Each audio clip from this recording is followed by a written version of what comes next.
Кече 17 ноябрь баш мыйзамга өзгөртүү киргизүүнүн долбоору сунушталды. Мыйзам долбооруна 80 депутат демилгечи болуп, колдоп берген.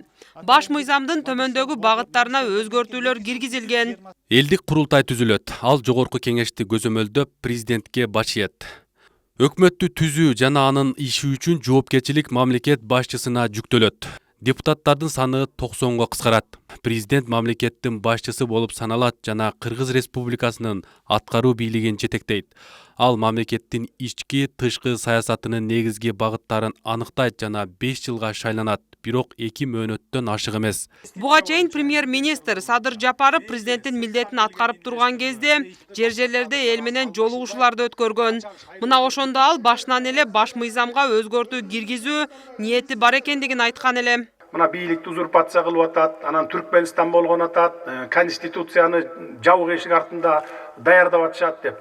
Эч качан жабык эшик артында конституция даярдалган жок, даярдалбайт дагы. Бардыгы сиздердин коомчулукка талкууга чыгат.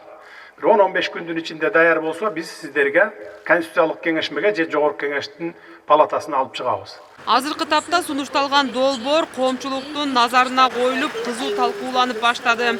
Азырынча карапайым эл президентке ыйгарым укуктардын басымдуусу берилип жаткандыгына каршы эместигин айтат. Депутаттардын кереги жок, парламентте бул 120 депутат эчтекени чечпейт да.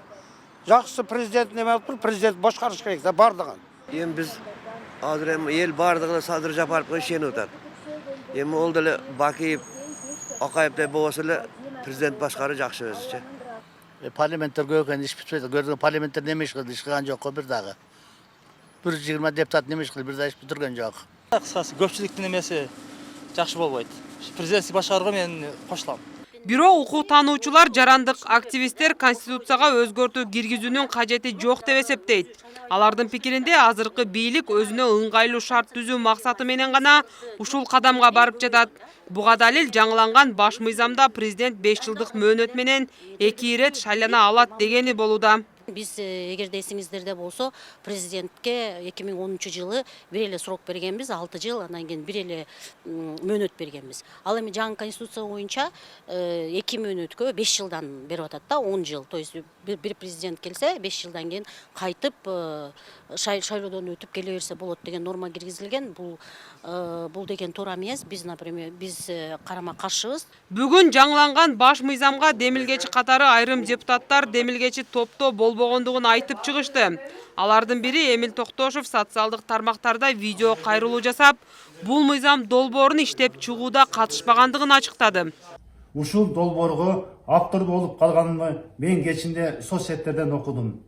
Мурдагы күнү жогорку кеңеште бир топ депутаттар конституцияны өзгөртүү демилге тобуна кол топтоп жатышканын билдиришти.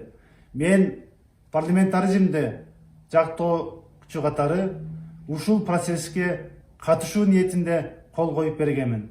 Бирок кечээ жогорку кеңеште ушул топтун мүчөлөрүнөн мен долбоорду сураганымда мага даяр долбоорду көргөзүштү. Азыркы конституция 2010 жылы кабыл алынган. Анда президенттик парламенттик башкаруу системасы кирген.